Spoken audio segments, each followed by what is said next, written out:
Hello again. Hello. I seem to have got back in. Is that true for others? Yep. Yep. Whoop whoop.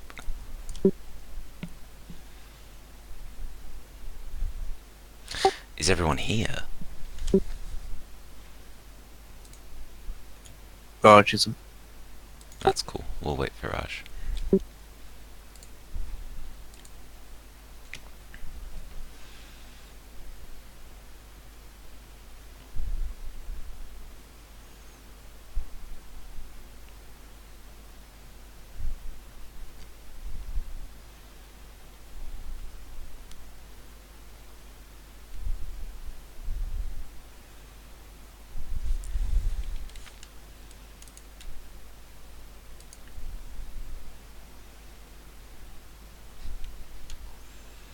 Yes, I was. Actually, as a general idea, just in case it does that again, do you guys maybe want to get your character sheets up? Like, if you have, assuming you have the pop out character sheet version. Yeah, I have on a separate Like, window. just in case it dies again, because if you have your character sheets, then we can improvise. Yep. But without them, we are screwed.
Oh, Raj.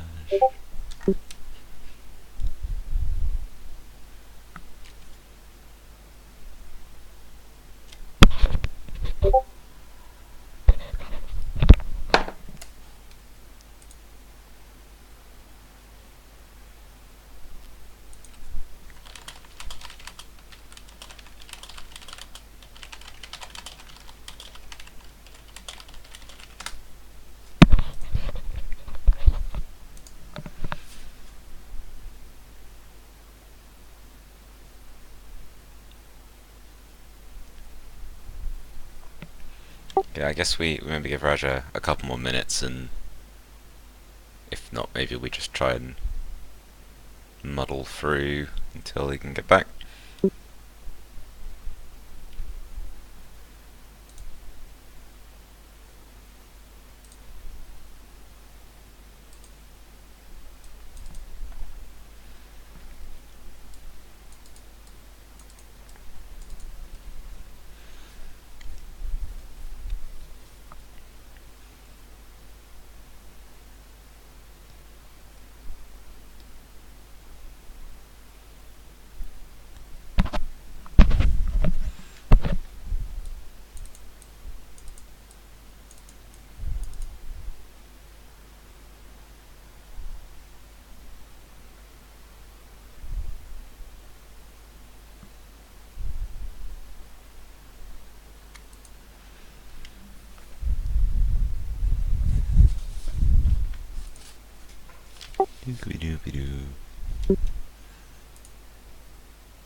So, what was our plan in the end?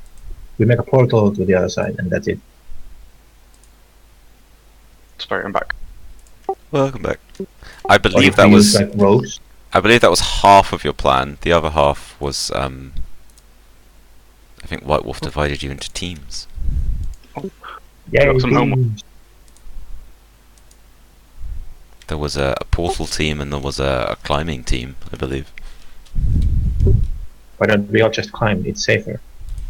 Why don't we all just focus on ripping a portal open? I don't more want to fun. die. That'll be fine. That's why we're on the climbing team, not the portal team. Yeah. Indeed. But I'm sure it'll be fun and spectacular when it explodes in your face. But that's true. Oh Well, my don't god, come crying to me. there's a niche in the channel. Everyone, look busy. Get my notebook. Everyone hide!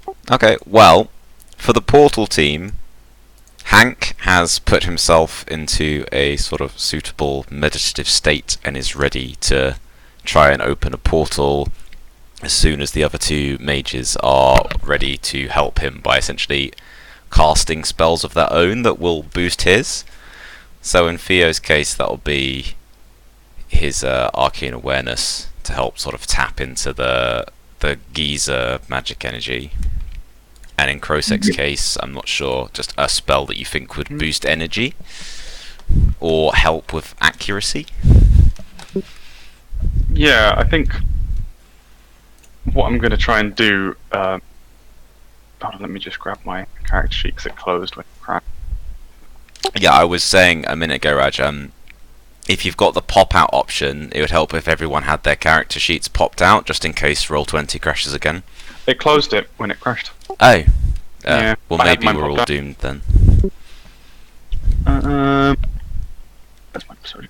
So I was either thinking of just casting Arcane Blast, but almost using as like a channel, just Arcane Blasting a very small point in air, or like a small focus point, and using that almost like as the center of the portal, and then we can kind of focus all the energy on that to expand the portal out and basically tear this rift open to the other side. I don't know if that makes sense. Yeah? Okay, no, that's fine. That seems a suitable thing to do. Okay, so I just need to work out what I need to roll. So I mean, an Arcane Blast is normally an attack. We don't really have a defense, so what I'd suggest is if you want to use that is we'll treat it kind of like a grenade. okay, do I still need to use accuracy, or can I use intelligence? You or do, willpower? you can use your accuracy, but like the way a grenade works is you just make a straight like difficulty check to hit the point. So as long as you can aim straight, you'll be fine. Oh, I've got 3d6 plus a focus in Arcane Blast, Yeah, you'll probably be fine. and then I have plus. Okay, so I think I have. Okay. A healthy distance at this point. I'm Okay, just well, gonna- yeah. I was just gonna say, yeah, like Hank is ready and sees that you two guys are vaguely ready, but he essentially looks to White Wolf for commands because you know White Wolf's clearly in charge, having asserted his leadership. I tell him to begin when he's ready.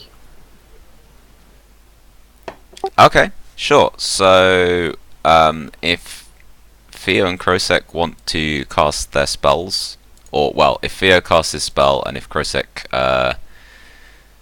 yeah, makes Oh, a dear. roll against 11. Oh God, what have you done? Oh. I already cheated in the roll. Cover. Yeah. Project, we got mad amounts of magical energy here. We didn't Okay, steal this. it's okay. It's okay. It's still good, ish. Right, and then right. So essentially, Theo manages to cast his spell quite well, and then that channels some of the energy out of one of the magical geysers, essentially like drawing a strand of its energy out to sort of weave into the energy that is now sort of spiraling around Hank's hands. When Krosek tries to add his energy from his staff, it sort of like misfires and sort of like shoots off in like it just misses the point where the portal's forming. And I'm just gonna make a test for Hank. Oh god, I don't want to accidentally blow Hank up. No, but Hank might accidentally blow everyone up. Oh, that's okay. Hank's got to make a 13. He can do that. Not for the everyone. Come on, Hank. I always love the way Garrick's the furthest away from the danger. It's just slowly moving further. Hank's fine. Okay, so Oh my god. Damn, man. Go, Hank. hang on. You're just gonna have to bear with me 1 sec. I should have probably done this in the. Actually, I couldn't do it in the break because Roll20 was broken. But I just need to load some effects, as it were.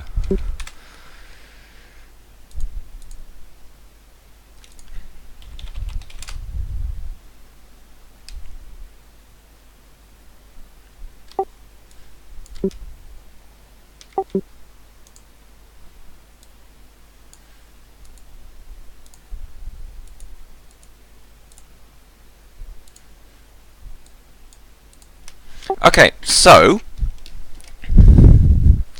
the 3 spells manage to combine, and Hank kind of like manages to correct for Krosek's sort of misfire and manages to successfully open a portal from this side to the other side. However, the upshot of the misfire is that as these portals open, at the exact same moment, the earth begins to shake. Like, much more violently than it was shaking before. And out of the ground, more geysers of pure magical energy start bursting up out of the gorge. So we're climbing, right? Oh god. Yeah, good luck with that, Kenny. Quickly into the portal. Oh my god. Get to the drop at the portal. And Into the portal. to deal... this is all happening in the space of about half a second. I would like you all to please make a dexterity check.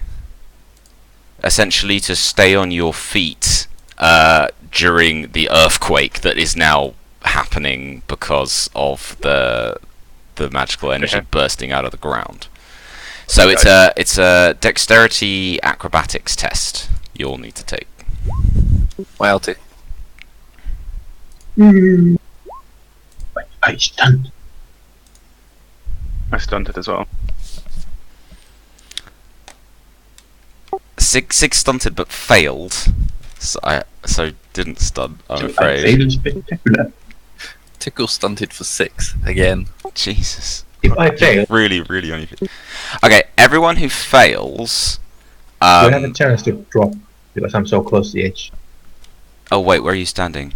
I've literally written out specific rules about what happens. Oh god. Oh no. Oh, okay, yeah. Okay. This is basically what happens. If you're not next to the edge, you just get knocked prone. If you are next to the edge, then you essentially fall over the edge and are left clinging on to the edge of the rock, hanging over the abyss. Whee! So whose fault? Oh, Garrick's fault. Was it Who's Theo? fallen? he's- Theo's fallen. What did you need to pass? 11. I stunted. Can I use my stunt points to try and grab Theo's hand? Or like his cloak or something? Yes, I think that's an acceptably heroic use of 6 stunt points. Oh no, I have 4. Tickle has 6. Oh, sorry. And Tickle's actually closer, so maybe Tickle should do. Or one or both of you may use your stunt points for that. Alternatively, you can use them for, I don't know, I'm gonna jump Acceleration through stunts. the portal with mine. Is that okay? I'm kind of ad-libbing it a bit here. Yeah. Do you want to use your stunt points to essentially Like, run? I'm gonna jump through the portal, and then I want to try and start helping to support the portal on the other side, if that makes sense. Okay. Yeah. Go for it. Jump through the portal. So you go into the portal and immediately appear on the other side, unharmed. Yay. And then, do I need to do a roll and see if I can help keep the portal stable whilst Hank and everyone else tries to run through? Or? Yeah. Sure. Critical Oh, well. failure. As Theo is falling, I grab him and throw him through the portal. Okay. Cool. So you like grab him by one arm and then swing him up into the portal. Yeah. That's what I use my 6 points for. Okay, that seems, again, yeah, a pretty heroic use of points. So Theo gets thrown into the portal and out the other side. And when you go into a portal, you essentially come out the other side with the same momentum you had going in. So, like, I imagine Theo, like, goes literally flying out the portal. Maybe not quite that far. I don't know how strong White Wolf is. I shoot out like a rocket. But you're safe. Can I I have a say strength of 3, so I'm pretty strong.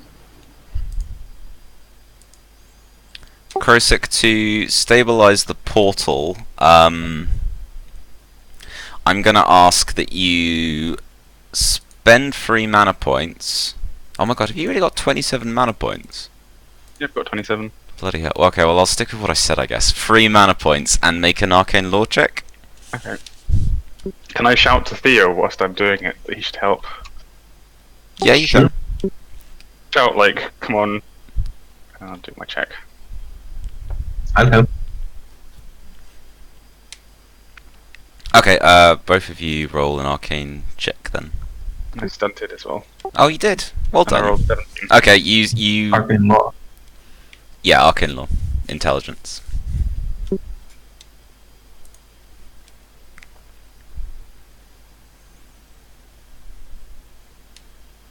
Okay, cool. So, I don't know what Raj wants to do with his stunt. Actually, you got a 1 point Portal stunt as takeover. well. But basically, yeah, the two of you have like kind of you're reaching out and sort of essentially channeling your own magic energy into it, and the portal, which has been looking kind of wibbly, for want of a better word, like it's been flickering and phasing kind of in and out of existence, kind of like stabilizes and now becomes like a much more clear circular portal. Like it's well defined and looks a lot more stable. I don't know if you want to do anything with your stunts. They can be, I don't know, role-playing stunts, exploration stunts is probably more appropriate, actually. I flash a Pepsodent smile. It's exploration. Can we do a spell? Yeah, actually, spell stunts would definitely be appropriate here. I want to try and stop some of the explosions from going off. Okay. Be like, try and cut off the magic of the explosions at the source and try and make some of them subside.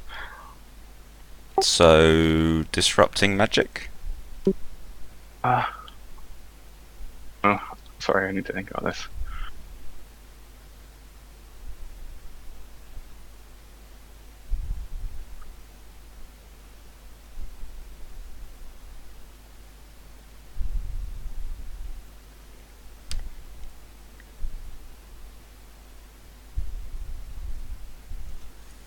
Pretty sure what I want to use. Yeah, I'll use disrupt magic. Okay, so, there's nothing really to test against as such, but we'll say the result of your disrupt magic has got rid of 1d3 of the magical geezers. No, it's got rid of one of them. You can pick one to turn off if you want.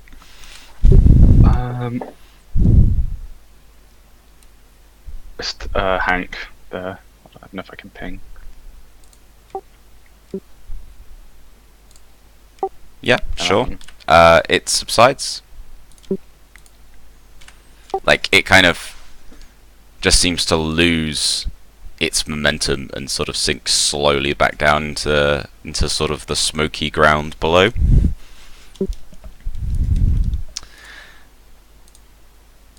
Shout out. Come on, everyone, hurry up. Through the port. Hank looks to White Wolf for instruction. I say I shout everyone through the portal. Basically, I tell Kevin and Garrett to get through it, and also I try and get the horses through them as well. That's a good point. We'd forgotten about the horses. So I get so basically I tell them with Hank on this side stables and then on them staying. I tell everyone to so basically those two go through, and I stay and get the horses, help get the horses across, and then. Hey, Caleb, Yeah, it goes can I faster with help 2. you? Yeah, sure. I will say that to get the horses through, the appropriate there is a driving animals test. Hang on. I've been riding. You can either ride them. You can either ride one through, or you can use strength driving, which is like guiding sort of things through. Whichever you prefer. I'll hop onto my own horse and yeah. Okay. Yeah, make a riding test then, because obviously this is a bit more advanced than your usual just like galloping. Also, there's my drive. Bloody hell. And use driving strength as well. The stunts are out of control. So stunned.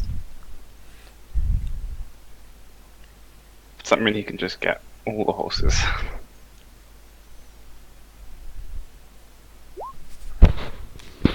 God, Dear God. going on? I think it's strength rolls.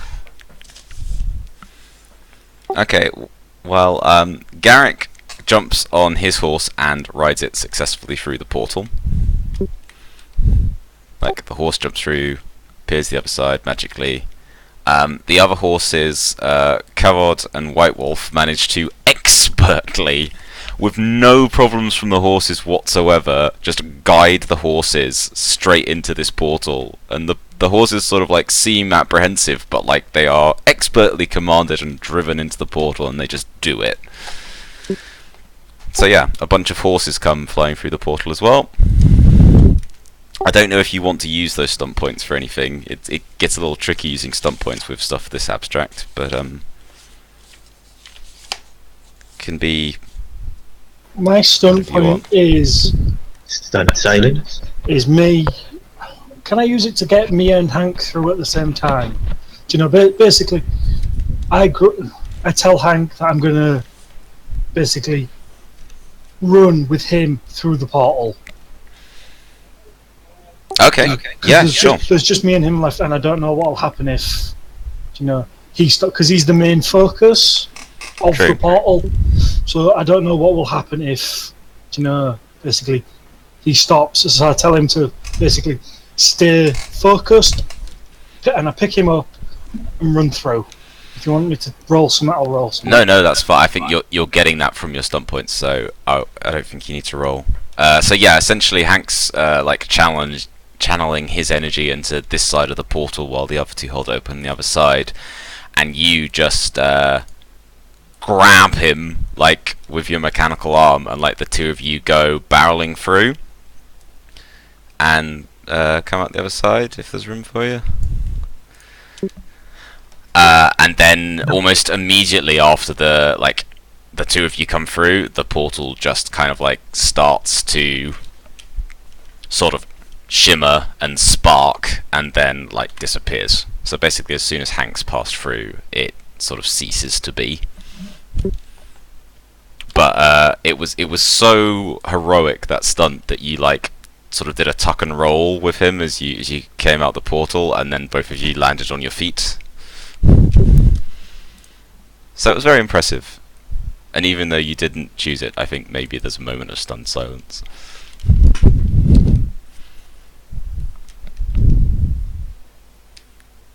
Yeah, well done. You have got across the other side. And Oh my god, that was as dangerous. the geysers have subsided a little bit, and the earth stopped shaking quite so much. Like, it's still like Let's trembling a never do that little again. bit, but it's sort of trembling a bit, like, and rocks shake a little bit, but it's mostly calmed down now.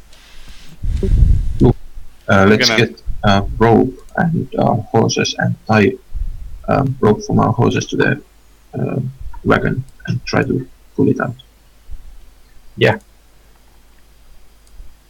See, I forgot about the wagon.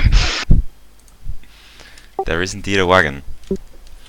As Cavord goes near to the wagon, he hears a very weak, sort of deep voice calling out, "Help! Please help us!" Holy shit! Luke above me to grab the wagon and try to pull it to stop it falling. What was that, Kenny? You went a bit robotic for me. It was kind of going a bit like this. Something like that. And pull it to stop it falling. Oh, so you're like grabbing Uh-huh. onto the wagon, or I have a rope with a climbing hook on it. We can attach it to the wagon and pull with horses or just ourselves. okay? And let's be fast. Yeah, I'm gonna say there's kind of, that's fine. Go ahead and do that. When any of you sort of get near to the wagon, like, the ground is rather unstable, and kind of like rocks and dirt and stuff do start sort of rolling over the side. If you want to tread more carefully and act more carefully, I'll ask you to make some dexterity acrobatics tests. If you'd rather just sort of do it quick and fast, then you can do it without the test, but like, it might add risk. Does that make sense? I'll try to be careful. I'm pretty confident in my agility. I'll try Okay. to be careful as well. Okay, so if the two of you can make dexterity acrobatics tests, please. Hmm.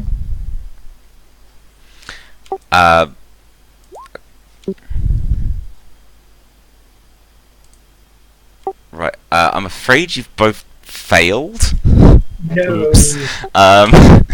Both of us. Like, Oh, you're treading carefully, but not carefully enough. The wagon starts to slide away down the slope, so Oh that my it's God. hanging precariously over the edge. Can I give up on the careful and just rush and try and grab it and pull? You can.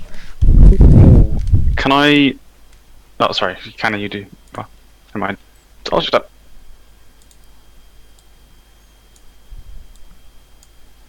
I yelled at some magic help would be nice, and then I rush with cover. Okay. Magic my ass. Cavod and Garrick go running up to it, as it's really like it's starting to tip over the sides. I'll ask you to make more tests. I'll ask you to make strength might tests to stop it from going over the edge, because it is really starting to slip over the side now. Super strength. Oh, Boom. oh my god. Yay. Okay, right, well, yeah, that'll do. Garrick doesn't manage to get a good grip on it, but Cavod, like, latches on, and, like, just with pure brute strength, manages to pull it somewhat back, up onto the cliff. and as Kavod is pulling this wagon back, he sort of is the first person to really get a chance to look inside. And inside there seem to be 2 people. Like there seems to be like a rather like a crumpled up unconscious figure in the back, and nearer the front is suddenly greeted almost face to face with this like big orange bearded dwarf in goggles, who kind of like just stares out at him and going, please help us. I don't know how much longer that like this is gonna hold.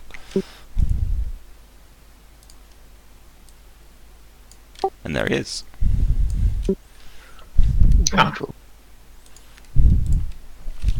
So Kavod is like just like through brute strength holding this thing from going over the edge. I'll attach the hook now. Oh, you've got a rope with a hook. Okay, yep, go for it. I mean, yeah, that you do that. You just like sling the hook onto like a suitable point on the wagon, and it holds. Yep. Then I run to my horse and tie it up to the saddle thingy. Okay, cool. While he's, I move down to help Kavod pull it. Okay, sure. I'll ask White Wolf and Kavod to make strength might tests, and Garrick to make a horse riding test. And if you, and we'll see how you do in terms of pulling it out.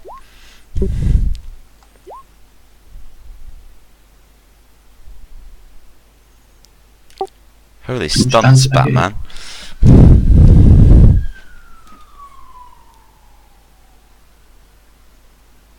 Garrick? Just to do the horse part. Has Tickle rolled and not stunted yet? I don't believe so. I suspect rigged dice. Is it exploration stunt? I'm not sure. I'm not sure what to use as stunts for like this kind of hazard situation. So I'm happy to add whatever extra effects people might like to add, or take anything that's like exploration, roleplay, anything like that, really.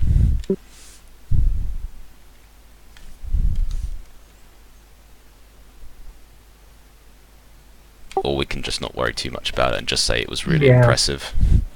Well, I'll do it with flourish, and it's cool.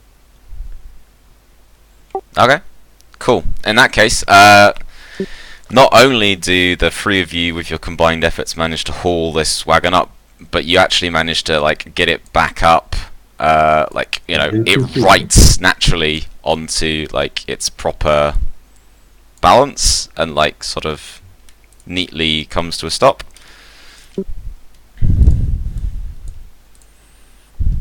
And this big gingery dwarf, like, sort of, you know, is now able to talk to all of you, and he goes, thank you, my friends. And he basically sort of gestures inside, and he goes, we need to get Bess out. She's hurt. And if you look inside the wagon, there is that crumpled form there, which you can now see is of a human woman who seems to be like crumpled up on the wagon floor. I say it when don't worry, we've got healers. He says, praise the Lone Rider. I prayed that someone like you would come. And here we are. Let's take a look. I also say, when I say that, I also say, don't take the Saurians' drinks. Okay, he just sort of looks at you oddly, mostly because he's still, like, you know, thankful for the fact he's even alive. So yeah, he himself, Weevil the dwarf, like, he's kind of like partly trapped under some crates and stuff that have fallen on him in the wagon, and the woman is kind of like like I say, just crumpled up unconscious at the back. Let's What get would you him like to out. do? I'd like to start freeing him from the crates he's trapped under. Yeah, let's take both of them out there.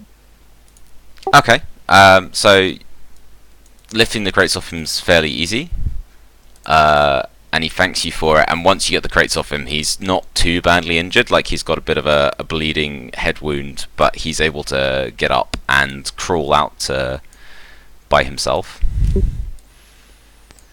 So he crawls out and he goes, "Oh, please, please, help Bess. She hit her head when the wagon crashed, and I haven't heard her speak since." Can I try and heal her? Yeah, sure. You'd have to, at this point you'd have to get in the wagon to be able to heal her, because That's she's okay. like at the back of it. But I'll sure. get in the wagon and I don't want. If she's got a head injury, I don't want to move her around. Okay, sure. So you climb up into the wagon, and it's sort of full of crates and bags and like various goods that have kind of been scattered everywhere when the wagon crashed. And she's just sort of slumped at the back. Like, she appears to, just from like a casual look at her as a healer, she looks like she's been like bashed around a lot. Like, there's a lot of bruising around her face, and it sounds like her breathing's kind of forced and difficult.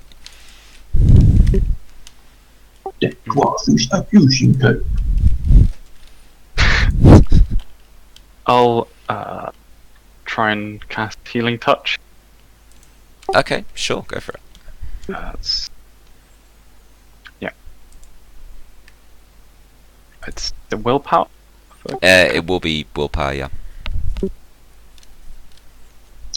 Intelligence. Oh, sorry, no, you're right. It's intelligence to cast. It's willpower if it's contested. Always get those mixed up. 14. So I think I've done it. Yeah, your target number's 10, so yeah. Just choose how many d6 I want. Yeah. Can I tell how badly injured she is, or is it like she's just banged her head? I realise I forgot to actually set her damage. She looks fairly badly like injured, like probably ribs crushed by the way she's breathing, and quite a nasty head wound. So she's not great. I'll use 3 mana point. Okay. Yeah. Sure. Yeah, I'll spend So 3 mana. 3d6.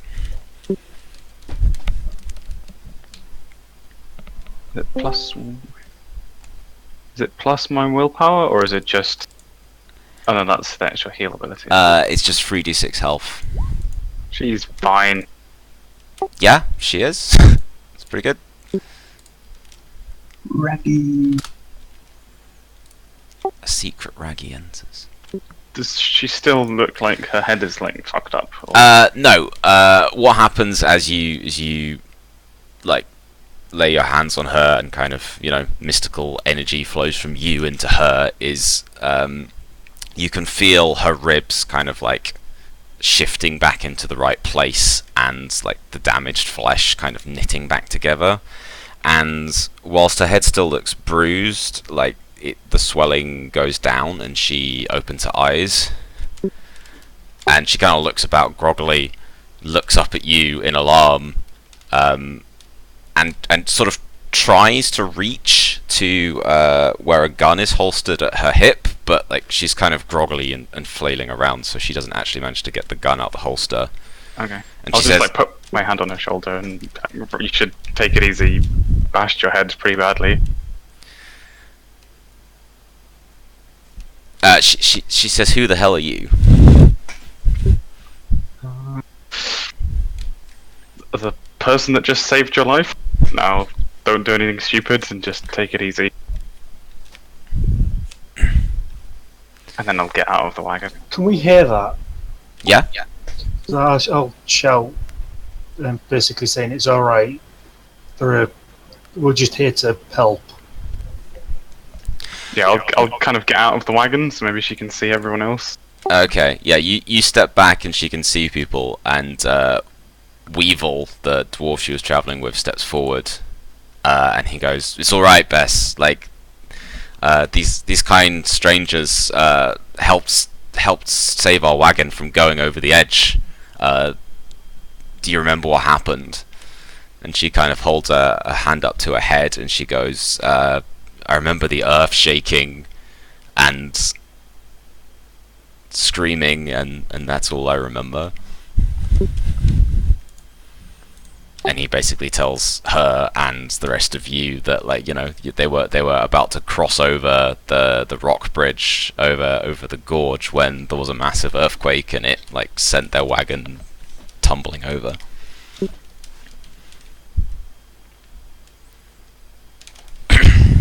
But and she seems a little calmer now that she's seen Weevil, and she kind of steps out of the wagon, and she sort of mumbles some thanks to Krosek for helping. She still seems kind of wary though.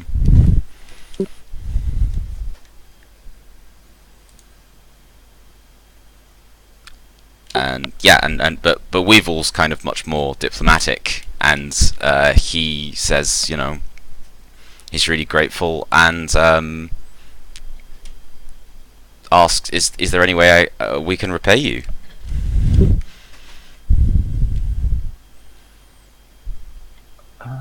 I ask him where is he heading? He says, well, Prosperity Junction, of course. Like, where else is there to go in this hellhole?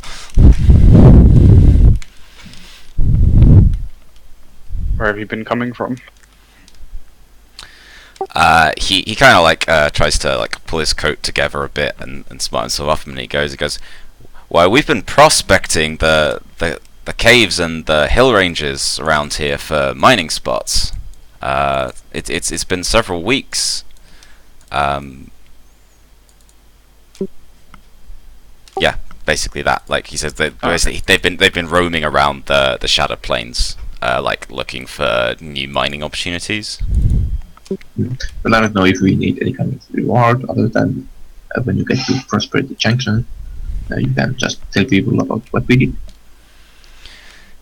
He looks at you and says, "Oh, I'd be mighty grateful if you could help us to get there. Obviously, our wagon might not be up to much after it took the tumble." Sure, we are heading that way ourselves. Can I ask him if he... Oh, sorry. You Sorry. go first. Can I ask him if he has any kind of rare minerals or anything, or gems that he found, or maybe he's weird, or... He shakes his head and he says, "No such luck, friend. Like, we've been digging all over these parts, but we haven't come up with anything of any value." Okay. Did you make a map of the area? Sorry to... He says, yeah, like he's been sketching the area in his journal. Like he's got, if you want to sort of maybe have a look at the area, he could help you with that. Yeah, just make a copy of his map, kind of thing. Okay, so he takes his journal out, like from kind of like his backpack, and he kind of flips through it to a particular couple of pages, and then just very carefully tears them out, and then closes the journal and says, you know, like he says, I can remember it. If you'd like to have those, like, you know, that's the least I could do. Oh yeah, I'll say thanks. Okay, and then he kind of like bundles up his journal and puts it back in his backpack. That'll come in handy. What kind of area are we in? If we just so I can make a note. Oh right, you're basically on. So, go back to the map quickly.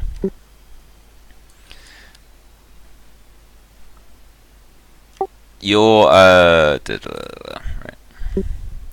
It would help if I had a colour that was different to the brown of the map.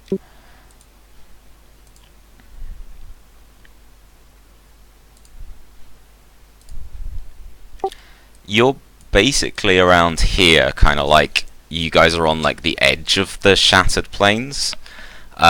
They've clearly got some sketchings of like this whole kind of area, like kind of the valleys and the hills, and then like some information about this town down here called Bonewatch. Like there's a few little sketches on his map of like the layout of the town, which seems to be some kind of fort that's based next to a forest. And there seem to be a few like annotations about the rail tracks up here as well. Like just mostly that they're there, and then a few kind of notes about like train movements, like how regularly the trains have passed through. Okay, I'll just sort of thank him and say I'm sure that'll come in useful if we head down there. And maybe we can try and get his wagon fixed up so he can all ride back in comfort to Prosperity Junction. Sure. You guys can have a go at repairing the wagon if you want. Like you did manage to get it out of there without too many problems. So like maybe a couple of the wheels are busted off, but you can have a go at repairing that. Yeah. And Weevil, like, I mean, I think we don't need to worry about testing stuff. Like maybe with Weevil's help, he seems to be quite sort of mechanically minded. So with his help, like a few of you managed to like get the wheels back on the wagon, and maybe you're able to retrieve the horses, which are over here. I think you guys have made enough tests for one day, so I won't ask you to test to do the horses. But essentially, you round up the horses, you fix up the wheels, and Weevil says he'd be happy if you'd escort them back to Prosperity Junction, just to make sure they get back safely. Sure thing. We were going back that way anyway. I asked him because I noticed that he's quite mechanically, minded. Yeah. And I asked him about my arm and my eye, if he knows anything or any good places to get, replacements on stuff. Sure. He kind of scratches his head and goes, "Well, I don't know what you do about replacements around here. Not many people with the resources on Umber. I mean, again, maybe in Prosperity Junction you'd be able to find some good parts, but he has a little look, like especially your arm, and maybe asks you like to sort of like move it certain ways and wiggle the fingers and stuff like that. And he says, "Yeah, there's a lot to work with here." He says like if you could get a few like sort of pistons and like a few of the right fitting parts, he reckons he could work on that for you. But he doesn't have like the kind of parts he'd need here. Maybe when you get back to town. Yeah, so thanks, and we'll see when we get back to town. Okay, yeah, sure. He's happy to do that. He's quite chatty and like eager to please. The woman Bess is kind of a bit more quiet and seems to just stay back from the rest of you. I'll keep an eye on Bess just in case her head injuries get worse. Okay. Cool. Well, unless there's anything else you'd like to do at the dangerous gorge, I guess you carry on to Prosperity Junction with those two. Yeah, as we leave, I check if the magical geysers are still going on. Yeah, more or less. Like they've kind of settled down a bit since Crossek sort of dispelled one of them, but they don't seem to be settling down anytime soon. Like it is kind of like at the bottom of this gorge, there's just these big sort of cracks in the earth that have opened up, and just a limitless supply of this magical energy just kind of seems to be billowing upward. Indeed. I marked this place up in my notebook. Okay, Maybe I sure. will return later.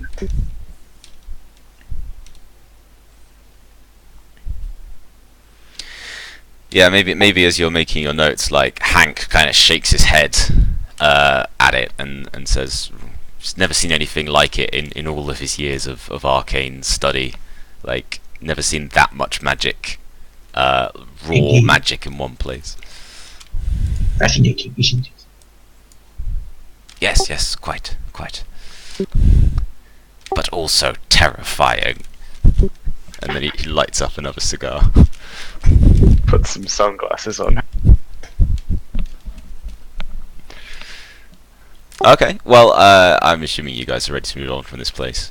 Probably had enough of it. So yeah, and then you head on back towards Prosperity Junction.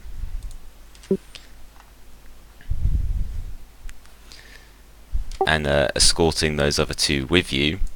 As you you follow the road back the way you came, up north, to where it meets kind of the rail track, and then like bends to follow alongside the track. And following along the road, like after maybe a few more hours of travel, like you see the site of Prosperity Junction kind of looming up in the distance. You also see, coming on the road the other way from you, like a figure on a horse, and as you get closer and you kind of naturally end up passing each other, you recognize the rider as Strangeways, the dwarf with the mechanical armor. He's kind of like riding out on his horse, and when he sees the bunch of you, he kind of like, what's that word? You know, when you pull on the reins of the horse to make it stop. And tips his hat to you, and he says, "Howdy, friends. Didn't expect to see you out here." Just out for an evening ride. He goes, "Oh, really? Nice wagon you got there."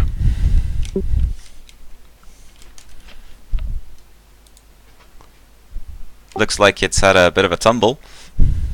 Yeah, I'll explain to him about the fissure up the road. He might find it difficult to get across. He says thanks, but he's not heading that way. He plans on heading out west, like true west, along the railway line. Oh, what's he planning? Can I ask him like whereabouts he's going to? And sure, he says he doesn't know, but he figured it was time for him to get out of town and to start exploring the world again. And he heard that there was work out west along the road, the railroad. So that's the way he's going. See what he can find. Can I ask him if he's had any more trouble with Kestrel? Yeah, he kind of looks down at the ground and he says, no, he hasn't had any more trouble. But he knows that she blames him for kind of causing her to fail at the bounty hunting job on Nyx. And he kind of like looks around at the bunch of you and goes, well, she blames me a little. She blames you fellas a lot more. But you know, like she's angry at him, and he doesn't want to stick around because sooner or later it's gonna come to violence. So he thought it was just simpler to leave town rather than have to face her.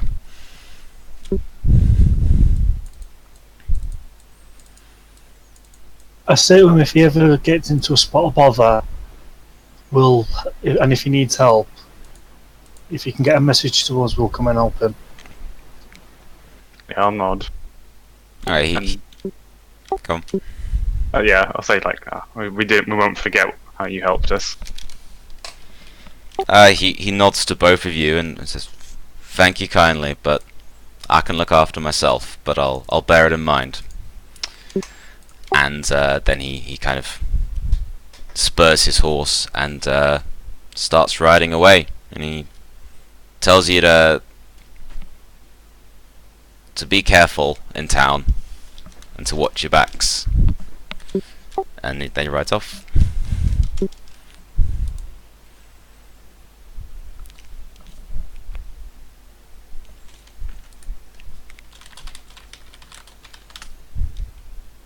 Shall we carry on to Prosperity Junction? Yes. Sure, okay. Well, you let Strange Ways go his way, and you go yours. And, yeah, you go riding into town.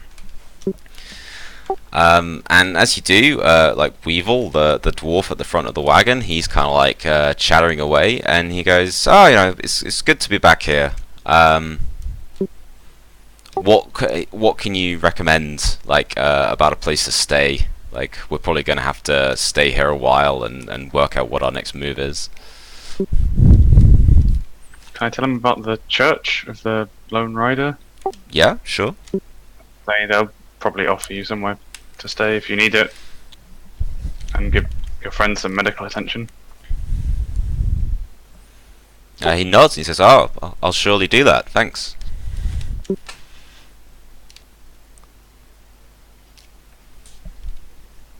And then he says, "I actually had maybe a few questions I had to ask the law in town. Like nothing serious, but maybe some questions I needed to ask. Like, where would I go if I needed to, like, talk to a sheriff or a ranger?" I say to him, "You've got 3 deputies here, and we can take you to the sheriff if you need it." Okay, at this At that time, I show him the little badge we've got, that I've got, because I'm a deputy. okay, he kind of turns around and looks at Bess in the wagon behind him, and then says, "Oh, didn't realize you guys were deputies. We're truly lucky to have come across you. Yeah, if you could take us to the sheriff, we'd like to file a report about some things we saw when we were out in the Shattered Plains." I ask him if it has anything to do with gnolls. He looks at you oddly and says, "Gnolls? No. Why would it have anything to do with gnolls? Mangy beasts. Don't care for them." I say to him, I basically explain to him we've had about the art gate and stuff like that. So about the heightened heightened stuff in the area. So I say to him and tell him about the art gate and all that stuff. Okay. Oh no, he says no. It's nothing like that. It was just more a dispute with another prospector over, like, some mining rights. But if the art gate's been damaged, I'd be happy to maybe help if I can. Like, I've done a fair bit of tinkering in my time. Like, I have quite a bit of experience with like formatic engines and that sort of thing, which I think is probably connected to how the art gate works. Can I show him the blueprints and ask him, with these, do you think you'd be able to get the art gate up and running again?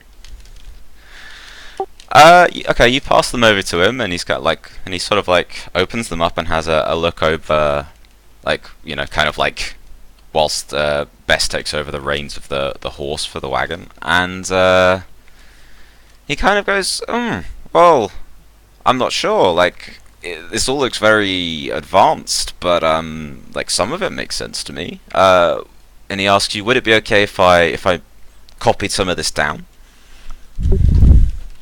I think you'll need the sheriff's permission for that. Oh, of course. Well, we're going to see him anyways, so that's all fine. I'll take the blueprints back from him before he can make any copies. Okay, he maybe, like, holds on to them just, like, for a moment as you're taking them, so it's this, like, awkward moment where you're, like, both pulling on it, but then he lets go and he goes, it's interesting stuff, like, takes me back to my university days. I'm gonna keep an eye on him. Okay, fine. So yeah, I mean, at this point, you guys are riding into town. Let's say it's sunset, and you know, like shops are kind of closing up, streets are clearing, but you know, there's still a fair few people around. People tying up horses, people, you know, sort of going about their stuff. People going into the saloon. What would you like to do? Well, we could escort these folks to the sheriff's office, and then we might pay a visit to the archaeological society. Did we get the samples from the? I believe White Wolf took a bunch of samples from the Gatorkin. Yeah. So we can do that. Okay, sure. So you want to go to the sheriff's office first? Yeah. Okay, cool. So you ride through town, down to the ranger station, and the other two kind of like bring their wagon with you, and they, you know, kind of park, for want of a better words, like you're kind of round the side of the ranger station, and I'm assuming you guys maybe just tie your horses up there as well. Yep. And yeah, you head in, where, you know, Gilchrist is there. He appears to have got himself like a proper sheriff's uniform at this point. And he's very pleased to see you, and says, you know, well, welcome home. How did your mission to Blessed Creek go? We found our missing orc, and we met this bunch of people who were looking for you, actually. Yeah, maybe Hank stepped forwards and kind of like shakes him by the hand very firmly, and is like, "Oh, it's a real pleasure to meet you, Sheriff. I've heard many great tales about what you and your deputies have been doing for the place. Capital stuff, really."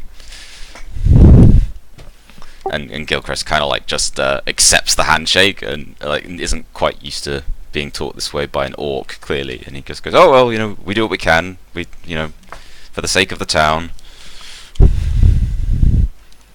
Can I take Gilchrist off to the side for a second? Yeah, sure.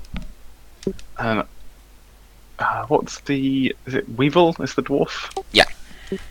Yeah, I'll take him off to the side and very like under my breath say, Weevil seems a bit suspicious to me. I showed him the blueprints for the gate, and he seemed a bit too eager to hold onto them.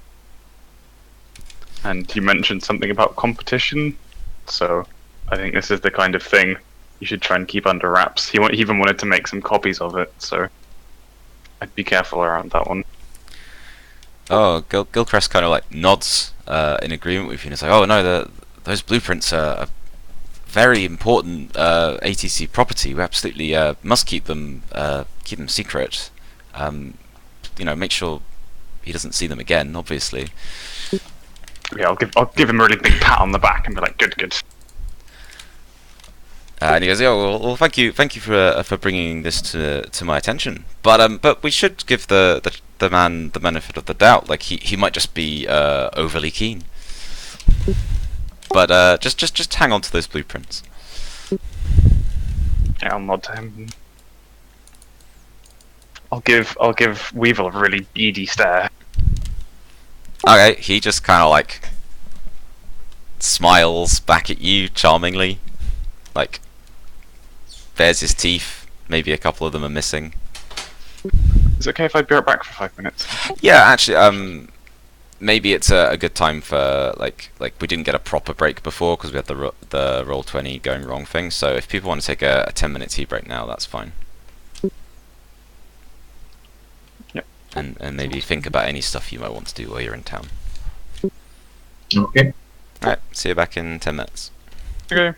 Are we got about another hour after this? Or? Yeah, till 10. Okay. I'll go and get some tea and stuff. Okay.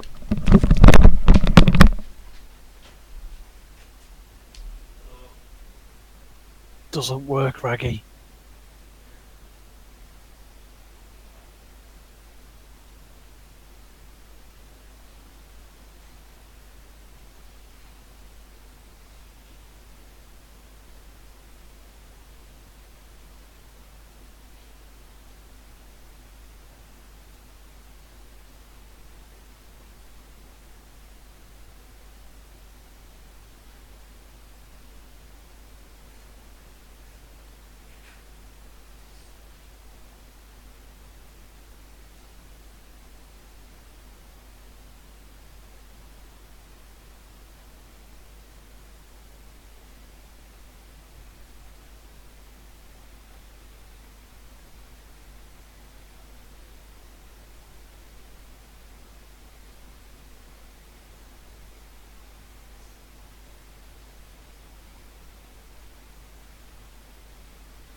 Are you here, Wolfie? I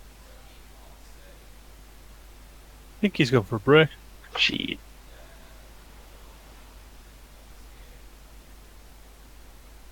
He did say 5 minutes.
I am back. Yay! Hey, Wolfie. I know that we're back in town now, but would it be too much of a problem if I kind of stepped out now? Yeah, sure, if you need to. Yeah, if that's okay. If it's gonna make like, I don't know if there's anything huge planned in the story, or if it's just gonna be like finishing stuff up in town and finding out what happens next. Well, depends what people do, but I'm sure you'll be all right. Like, if you miss anything major, it shouldn't be easy to catch up. I mean, it shouldn't be difficult to catch up. I'm going to start a fight in town and kill everyone. Well, I'm glad I won't be hit then. My character takes a very passive role and doesn't do anything. I don't care either way. But yeah, I'm sure if you need to step out, that's cool. Okay. Cheers. But it's really, I like the whole. I wasn't sure whether or not we were trying to break the game a little bit with the portal. No, it's fine. I had prepared for that encounter by essentially saying like that spells that didn't succeed would like trigger the geysers and cause earthquakes and stuff, which like, you know, so like you coming out with a magical solution, like I had anticipated, so it was fine. I kind of hoped that people were going to try and like physically climb over, because like that would have been more dangerous, but I guess you guys managed to like heroically jump through some portals instead. Yeah, I felt sufficiently awesome as we like tore open a rift in space. Also, you're welcome. That was some pretty epic stunting. Oh yeah, because you were like, Hank, man up. And then Hank is your buddy now. Oh, yeah, that was great though, guys. Thanks for enjoying it. It's great fun. Yep, I'll probably be around in the evening a bit, but yeah, I'll catch you guys later. Okay, See ya. cheers, Raj. Bye.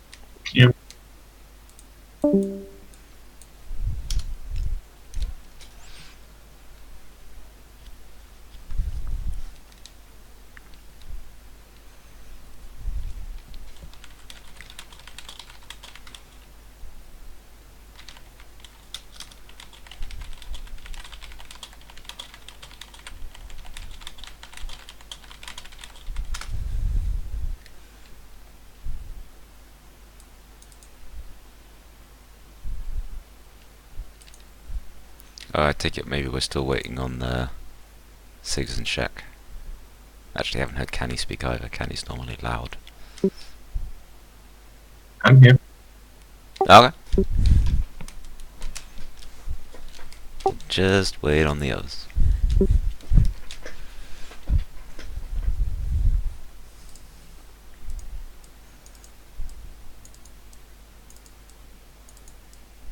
I hate fucking wild quests in Suramar City. Yeah. Not a Suramar fan.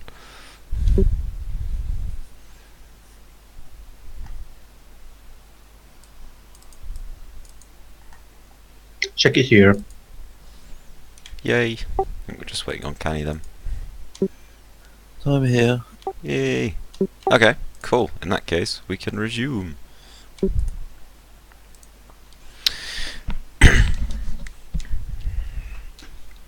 Okay, so Krosek has had his little word with Gilchrist, and then, I don't know, presumably Krosek has felt the need to go off and do some of his own things, so he's wandered off somewhere. What would the rest of you like to be getting on with? I brief Sheriff about the nature of our mission, that what happened there, the missions and the Crofman and stuff. Okay, sure. Well, he's quite amazed at some of your stories. He's particularly impressed with your killing of the Gatorken. When you mentioned the Ranger Squib in Blessed Creek, he's like, "Oh, that's who this Squib person is. I'm supposed to be getting a report from them, but it never comes." Did he seem like he was keeping the town in some sort of order at least? Well, yeah, I guess. Seemed okay. Alright, good. Well, he could tend to be a little more vigilant. He didn't have a clue about the gator dude. Gilchrist nods and goes, yes, we might need to look into that. Maybe see if we can get some sort of volunteers or something stationed down there. Mhm. But yeah, no. Oh. Sorry, go on. Yeah. Also, when we came back from the village, there was these magical geysers that destroyed this one bridge over chasm. It seems to be quite dangerous. Probably something should be done about it by the mayor or something. Yeah, he says yes. I've heard there's been similar problems on the railroad. Like there's been earthquakes and other reports of similar things like cracks in the earth and like weird magical eruptions. They've been playing havoc with the efforts to build all the new train lines. But he'll make a report and send it to the mayor's office right away so they can let travellers know. You know, anyone going to Blessed Creek will know that they need to kind of go around that whole area. Yes. But he says, yeah, no, good work. He's suitably impressed with you all and grateful for what you've done. Yeah. And now that we have Hank here and we have the plans, we can get some engineers and Hank to get working together. Yeah, Gilchrist agrees. He says, no, absolutely. Tells you have to coordinate with with the ATC engineers about it, but that sounds fantastic. Like maybe hopefully start first thing tomorrow morning. Yep. And Weevil, the dwarf, says he addresses Gilchrist directly and says, "Oh, also I happen to have some engineering experience. I'd be happy to help if it's needed. Just say the word." And Gilchrist sort of nods and goes, "Oh well, we'll let you know." And just leaves it at that. Just we'll let you know. We'll let you know. Like we've got plenty of people on it. Yep.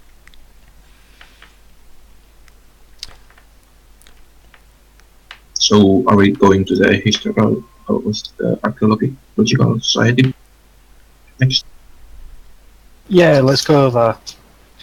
Because I'm sure Hank wants to rest in his own bed. Probably, yeah. Hank agrees quite readily and says yes. It's been quite a wearing journey, But exciting. Yeah, When he too says much that- excitement for me, I'm afraid. When he says that, I said, how do you think we feel? We deal with this a lot since coming here. This is just a normal day for us. He shakes his head and just goes, I don't know how you do it. This has been enough adventure for a lifetime for me. I used to just race horses.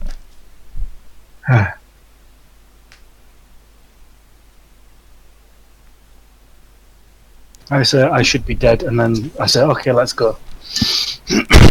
Fair enough. Okay. So you lead the way then.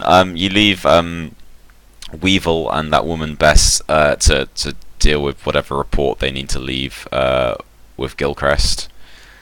And you guys head off to the Archaeological Society. And when you get there, like the doors are closed, but all the lights are on. When you come up to the front of the building, you notice that the door has been, like, it's got a nice new freshly painted door at the front. It would be a shame if someone were to knock on you.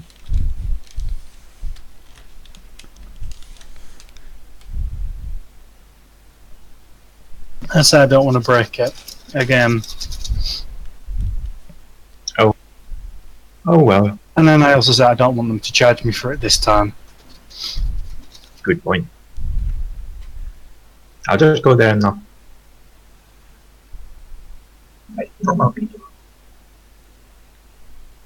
Okay, well, managed to summon Marcus to the door, and he opens it, and at first he sees the three of you, and he kind of like just manages to hold back from rolling his eyes, like he's like, "Oh, it's you! How lovely of you to return again." And then Hank steps forward like into the light, and he's like, "Oh, Mr. Crogson, you've returned. How wonderful! Do come in." He sounds so excited. He does seem excited. He steps back to let you in very slowly. In we go. Oh, I suppose I'll switch the artwork up.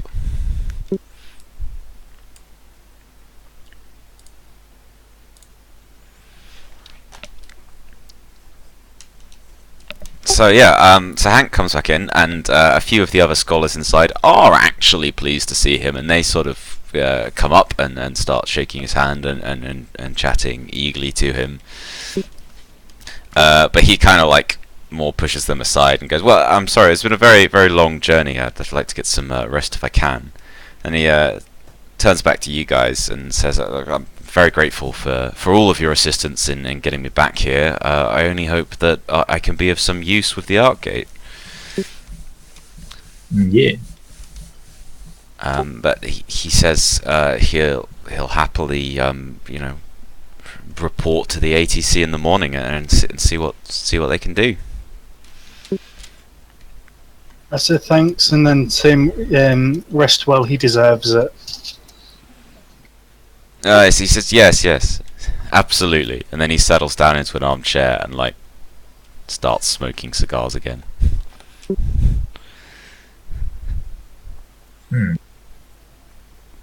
I say we came in the word. I say to the dude, we came into contact with a native species that was similar to a saurian, and I have teeth, skills, and its spear for them to look at. Oh, my word, says Marcus. You have been busy, haven't you? It's actually quite nice to see someone taking this sort of work seriously. Oh, I actually forgot. I had in mind when we were at the town to sketch the thing, but can I try to do it from memory? Yeah, sure, why not? It was actually quite huge. Yeah, we all. I said we all. Tell him. We all give him a detailed account of, what it did, like the attack it did on me, where it regurgitated, bile and stuff as an attack. Yep. And stuff like that. Also, we know about their history from the trader. That's true. Yeah, and he had this watery trinket that he used to like control water or something. I don't know. You could tell him about the blue-skinned people that Ikbar told us all about. Oh yeah.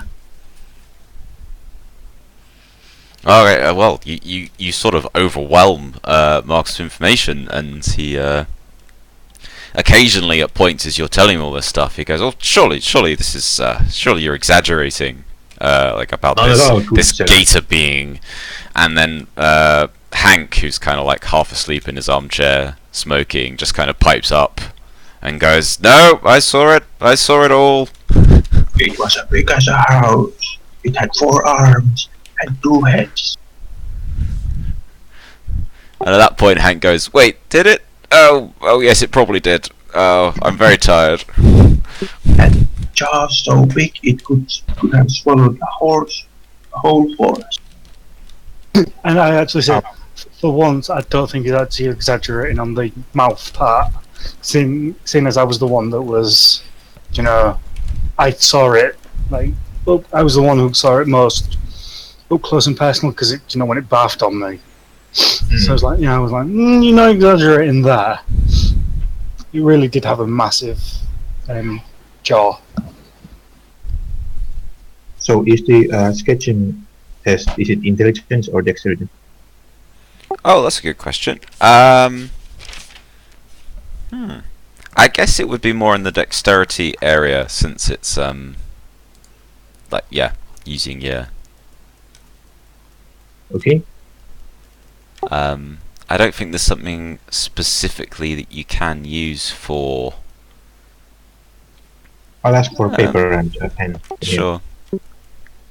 Actually, I think it would come under intelligence. Just looking at some of the other things, like there are intelligence laws for like making maps or for writing. So I guess actually it can come under intelligence if you'd rather. Well, let's do that. Okay, go for it. Aching. And I stun. You guys can't be stopped from stunting. Okay. So yeah, you succeed, and I don't know if you have a particular like role-playing stunt you want to use, but it's certainly an incredibly lifelike drawing of the creature. It might not quite match some of Theo's elaborate descriptions, but it is very accurate to what you actually fought. And it gets passed around. Hank sort of takes it, nods, and goes, "Well, it's a very, very good likeness. It fills me with the same terror I felt when I first saw it." Thank you. I'll draw also a human as a size comparison next to it. Oh yeah, that's a good idea. That helps immensely. So yeah, they're very interested in all that, and maybe a couple of the other scholars sort of gather around to have a look and kind of murmur amongst themselves about it. Oh yeah, didn't the bug thingy tell us that these guys were like proud warrior race once before the great cataclysm thingy? Yeah. Yep. And now they're like just going around from water to water. Yep, that's exactly what she told you. Yeah, I'll pass that info along too. Okay. At this point, you're giving them a veritable like book's worth of information, like lots of papers, and they're making lots of notes. And we also tell them about what the native that's might be coming into town. And she mentioned that she likes alcohol, and she'll trade for information if you give her alcohol. So I mentioned that to him. So if you see an insect in town, she's a local, and that's where we've got some of our information from. So if they want to like talk to a local, and I mentioned that she can speak pretty good common as well. Yeah, this. I mean, Marcus seems a little. Makes a bit of a like wrinkle up in his nose. A bit of the concept. And he goes, "Oh, a local insect. How unique. Well, we'll keep an eye out for that one." Yeah, considering we just traveled like a few days out of town, and the wealth of information we've gathered already, makes me wonder, why don't you guys do it more often? Well, he sort of looks aside and goes, "Well, to be honest, we've mostly been informed from our dedicated research that the land is full of extremely hostile creatures, and therefore decided it's much safer to let those people who are experienced with dispatching such creatures to do some of our research for us. With the exception, of course, of Mr. Krugson here, who needed rescuing." Indeed. I also mentioned about the magical stuff coming out the ground, saying about telling them where it is, and if they want to go and study it, they can go and study it, because the area seems safe for study. Not for study, but it seems safe, as in there was no enemies around. Should it be at least? Yeah, there shouldn't be any enemies around, at least. I also tell a detailed recounting of those geysers. What I saw when I used my power arcana.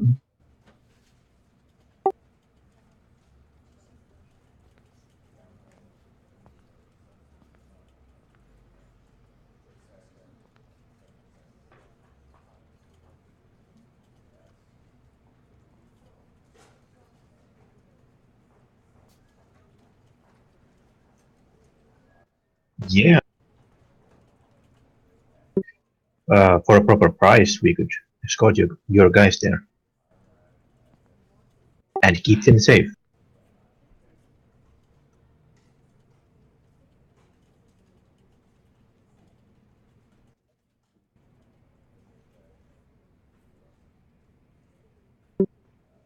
Yeah.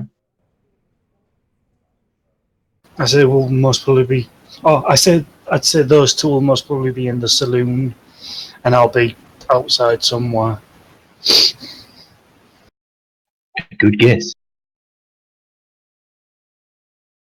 And I asked the other three because Kenny's still here, isn't he? Yes. I asked him if we should all retire to sleep because it's been an eventful day. Sounds reasonable. Cabot, you Saurian people drink alcohol?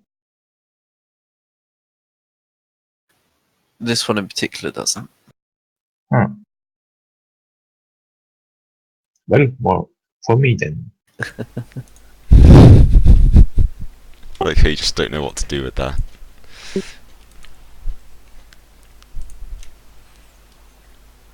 Well, right, well, before you go, presumably you'd like to get paid for what you've provided. Yeah. That is actually a good point. So, let's just review what you've got. You've given them a variety of useful information about different species and also about the magical geysers. And then on top of that, there's been the sketch of the Gatorkin as well as some samples from it, like teeth and scales and things. And its spear. Yep. Oh, and you're going to give them the spear as well. Yeah, because it's a broken spear. Sure. Okay.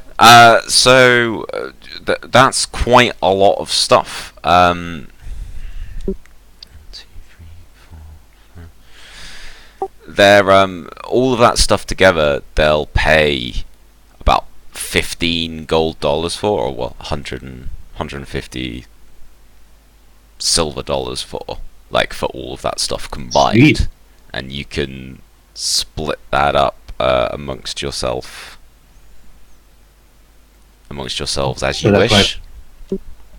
37.5 silver per dude.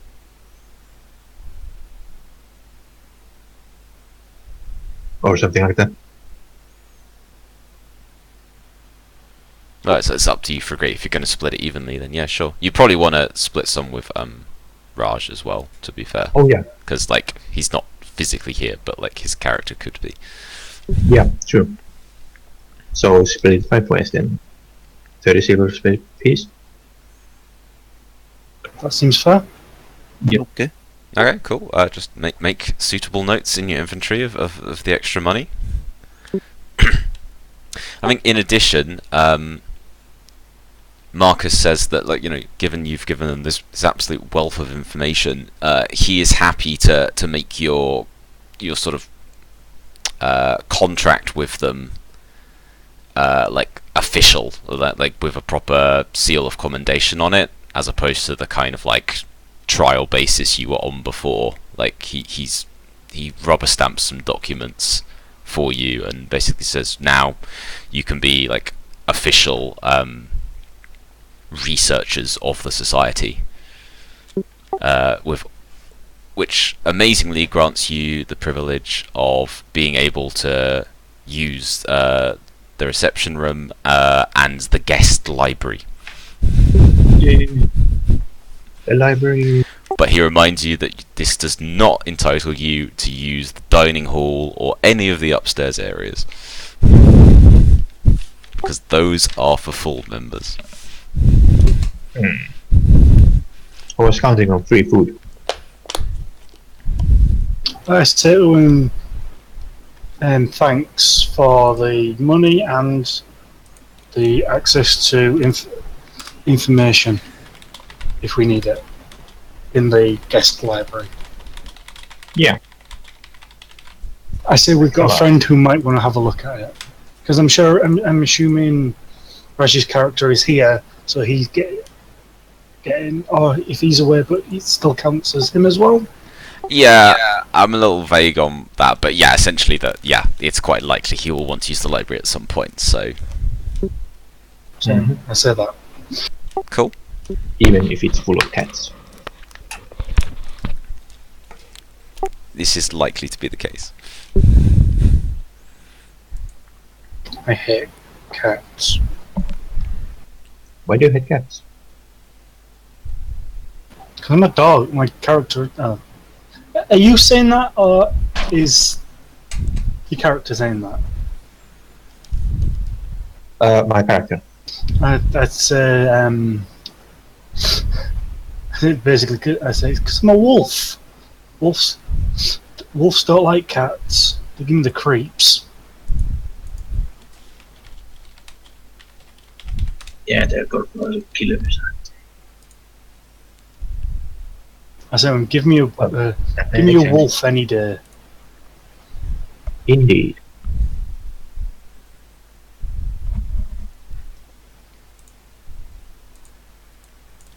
Well, I think we're about done here. Let's go out.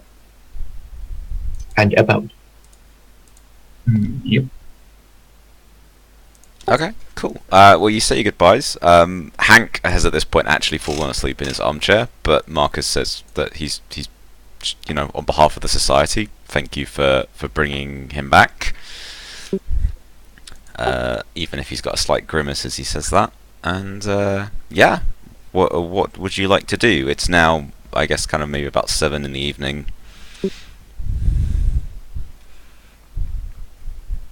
Yeah. I think we're about done for today. Does anyone have anything special they want to do?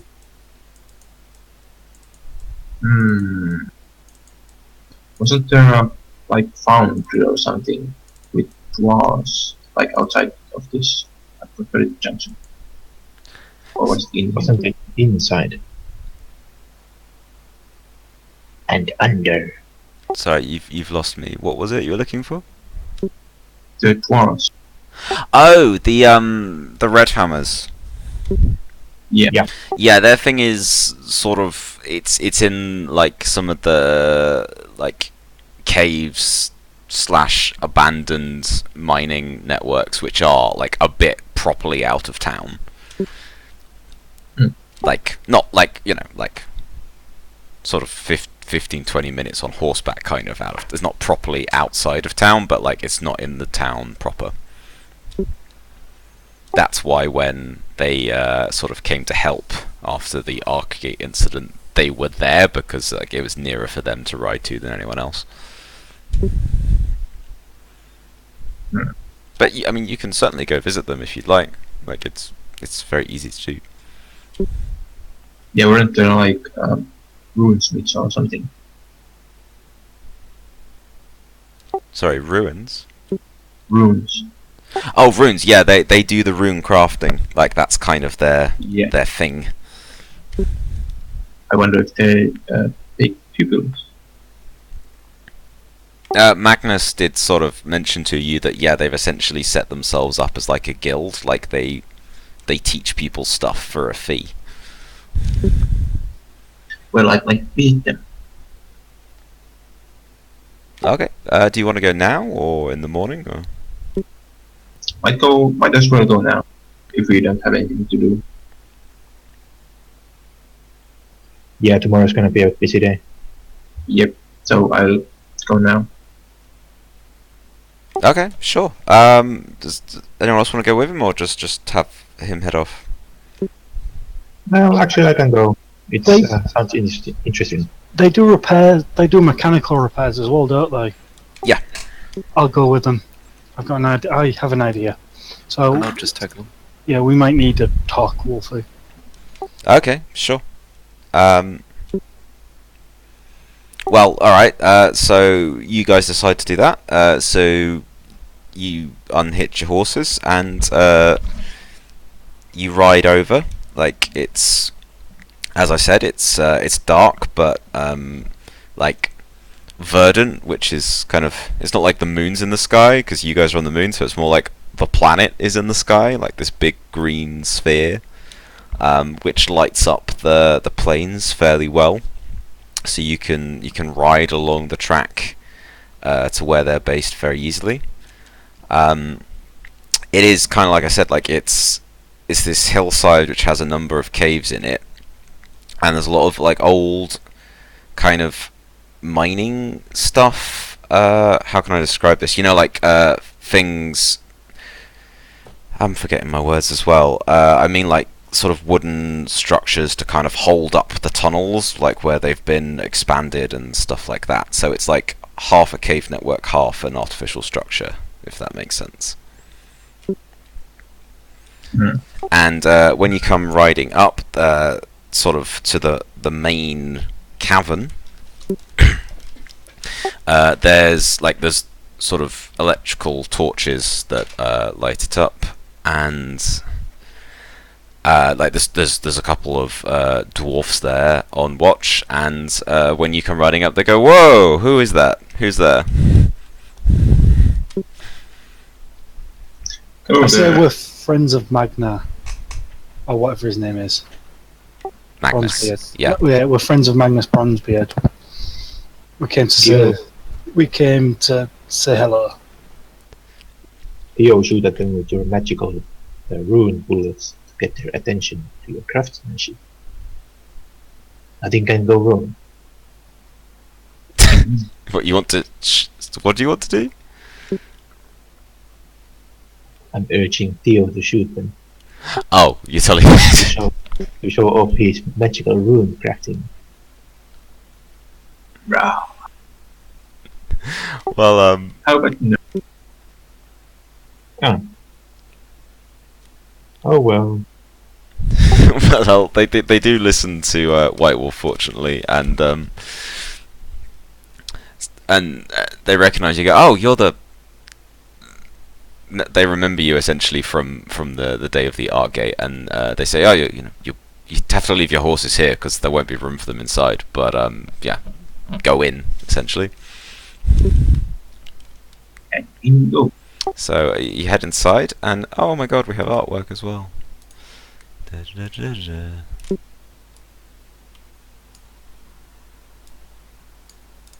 So you head inside, like kind of through like these mine shafts that are propping open the cavern tunnels, and you sort of come through to this area with this massive forge that they've built, where there's not many people around, but there's a few dwarves who are kind of like hammering stuff. A couple of them seem to be working on making rifles, and another one appears to be doing some sort of magical spell casting thing, like at a workstation, like casting spells like with metal in his hands.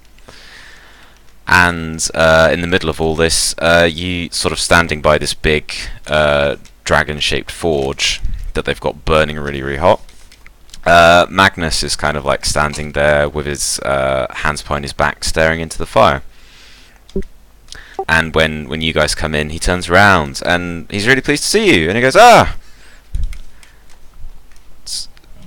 I'm glad you've taken me up on the invitation. Have a seat, have a seat. Tell me about what the town's bravest deputies have been up to since I last saw you."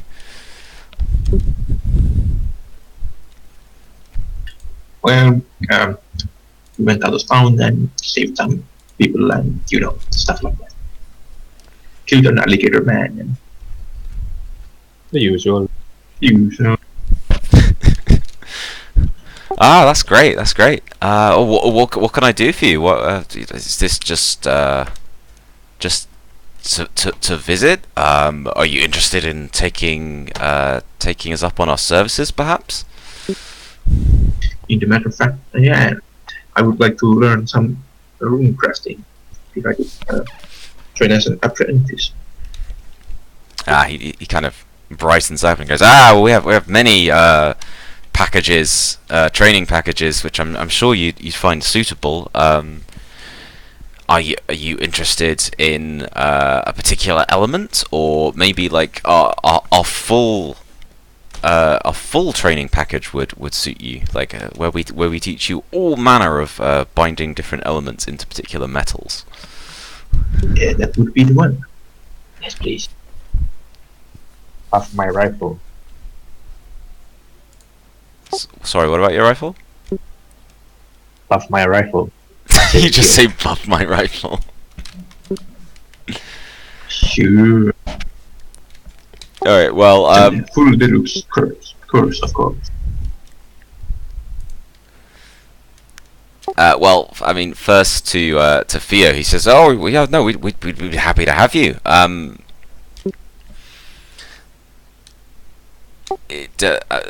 The only detail might be that normally we ask our apprentices to stay with us here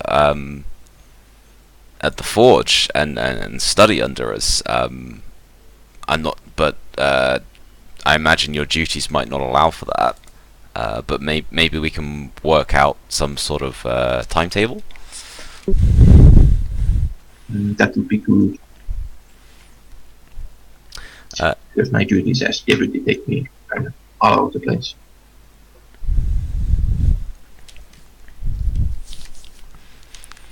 Yeah, and some exercise you could do on the road would be good too. Or Yep. something. No, he's quite enthusiastic about that. He says, "Oh no, we'll sort something out for you. It'll be a little irregular, but it's certainly nothing that we can't handle. Maybe we can start you out on some basics over the next couple of days and assess where your ability level is, and we'll go from there." Cool. In terms of what Mr. Garrick was saying about his rifle, I'd certainly be willing to have a look at it and see what we can do. Oh. Did you have anything in particular in mind? Well, not much, but maybe some lightning magic to shock my foes.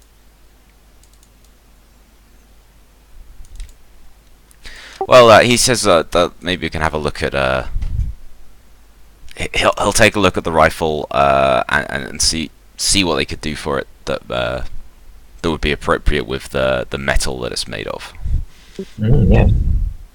I'll take out my spanking new rifle. The rifle you just got a couple of days ago, and you're like, "Yep, Yeah. now sort that out From as a well." farmer.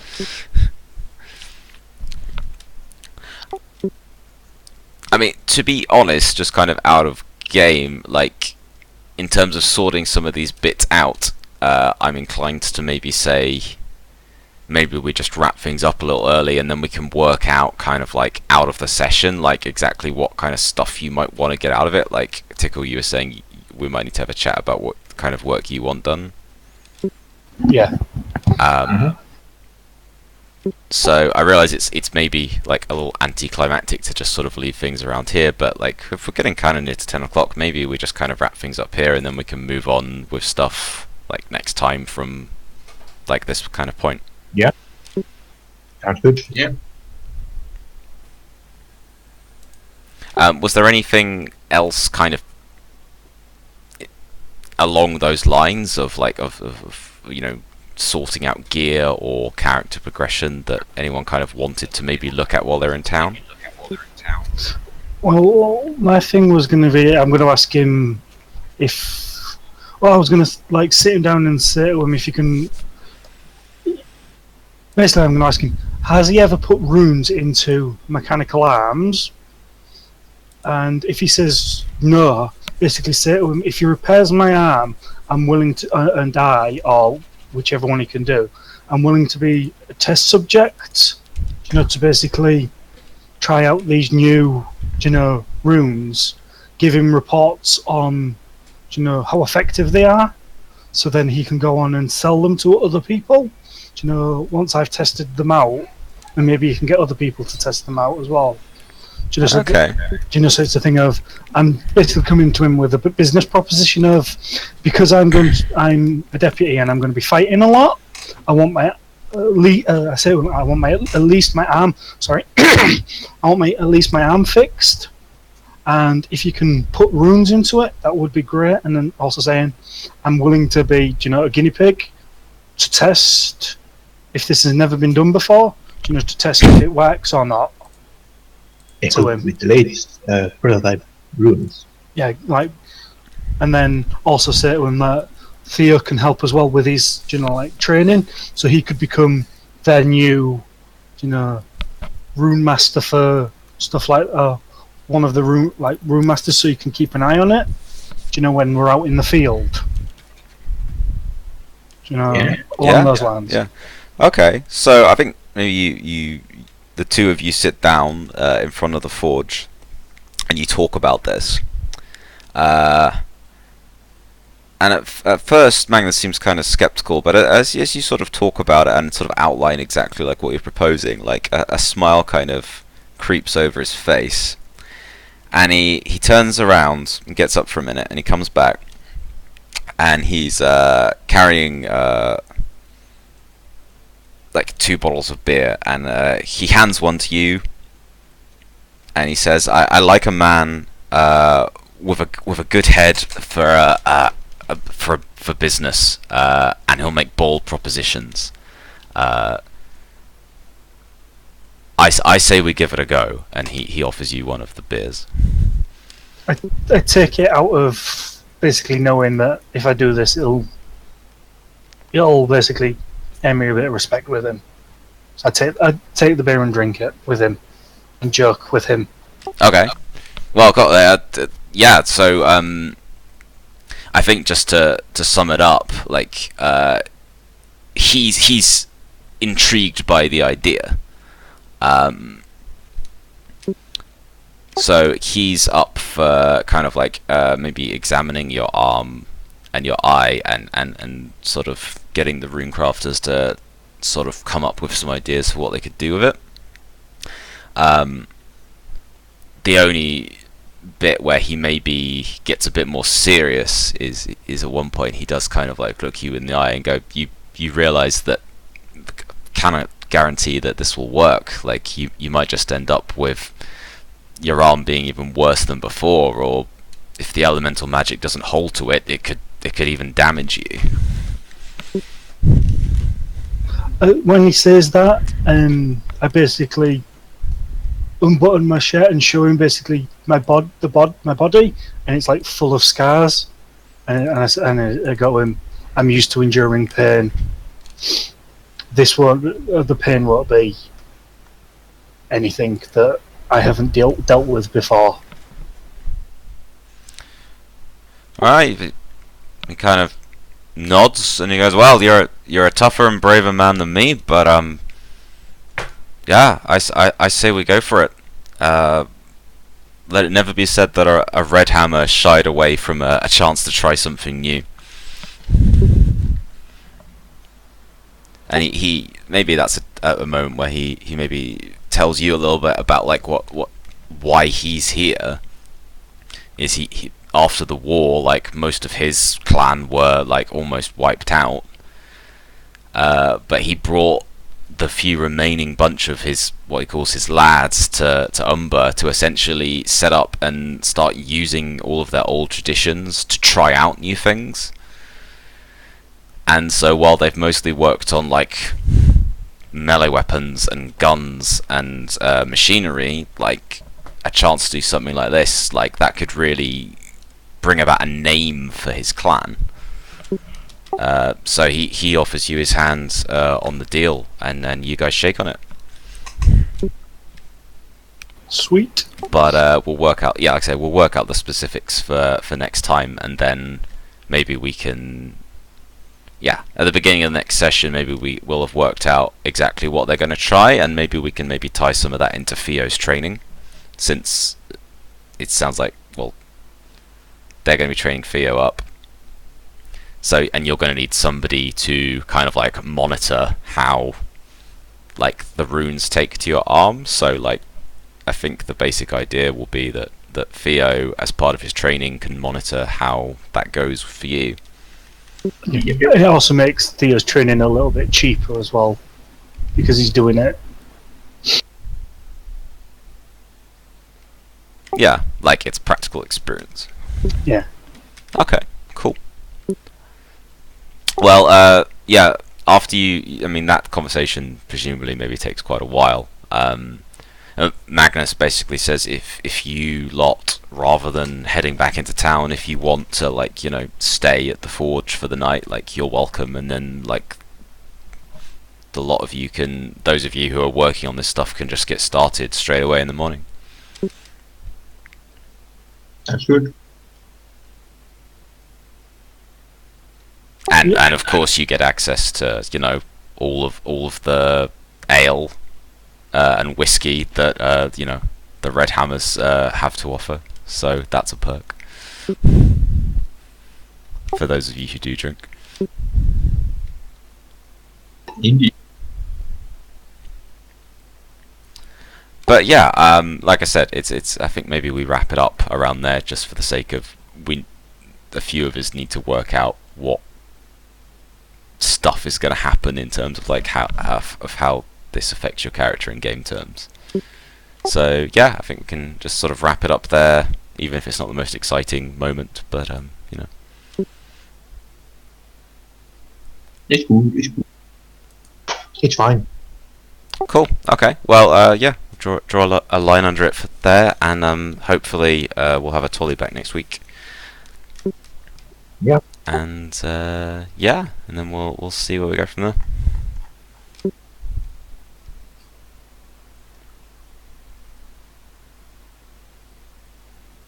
So Sigs and Tickle, we can like message over the week about how you want your training and your arm and all that stuff to go.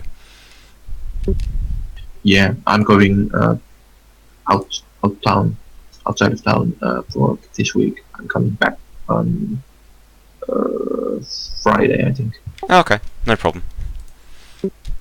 I was just thinking mine could be my arm gets repaired, but instead of getting, you know, the bonuses you chose for the repaired arm, the bonuses I get is the rune. Yeah, sure. Do you know what I'm saying? So instead of the sight like thing or the plus thing to, do you know, my unarmed, I get a modifier of whatever the rune is, and the rune can be changed depending on what they want. So depending on what you give me or what we decide, that's what the rune, you know, the bonuses for having the mechanical arm is basically the rune. It's the rune or whatever rune is in the arm. Yeah. Can be what my bonus is for having the arm. Okay, yeah, so it's like you swap stuff in. Yeah, it's a thing of. I was thinking it can be changed, so they can decide. Oh, we want to try this rune out, or another rune like another time I'm in town, and then me and Theo can give them feedback on the stuff like that while Theo's training. Yeah. And then maybe Theo could come up with some, like in the field or something like that, later down the road when the character is better at it. Yeah, that actually sounds quite Cool. interesting. And then that kind of allows you to change some of your, like, swap out one ability for another at different points, which could actually be interesting and keep things a bit fresh. Mm-hmm. Sounds nice. Yeah. Okay, cool. Yeah, we'll sort out the exact details, but I like the idea a lot. I wasn't going to do it yet, but then when they decided to go to the, you know, forge, I was like, I might as well do it now. You may as well. It ties in nicely with what Six wants to do with his characters, so. Yep. I was also thinking that I'm probably gonna open up my own workshop in the town at some point, but not yet. I'll have to get more crafting skills first. Yeah, I sure. already have alchemy, and I think I'm gonna make. I think it's smithing, specifically gunsmithing, and then this rune crafting. Yeah, I am gonna. I know you said you needed a gunsmithing talent, which I will add to the wiki once I have a chance to sit down and work that one out. But I think it should fairly easily fall under. You can make guns. The better you get at the talent, the better you will be at making guns. But maybe you'll be able to make some stuff that isn't normally like commonly available. Mm.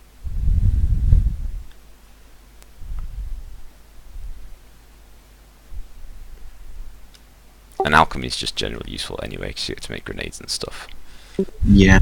What was the name of the ore that had magical properties? The orb. The ore. Oh, the Weird ore. ore. Weird ore. Although that might get renamed to something better once it's been studied more. Yeah, I was thinking that if I could use alchemy to work with that, and maybe use it, mix it in gunpowder or something.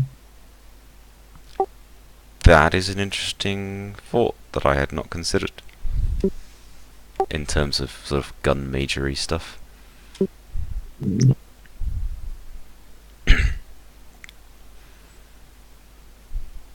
And I also had idea at the magical geysers that if we could maybe harness even a fraction of that power, like make maybe like some kind of mana batteries or mana gems or something.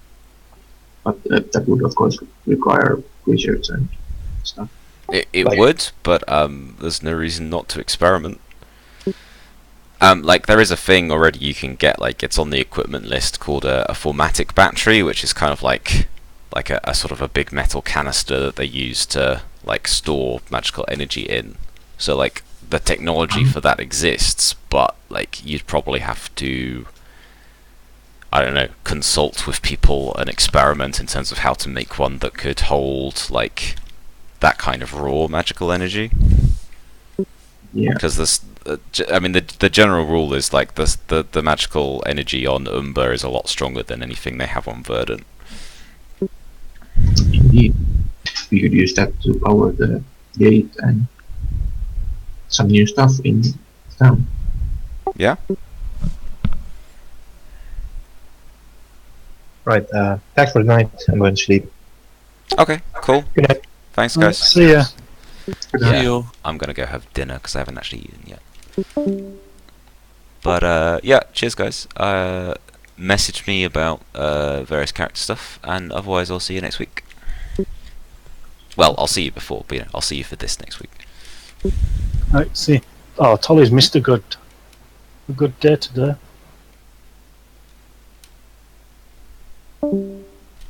Glad it was entertaining. Alright, bye. Bye. Boy.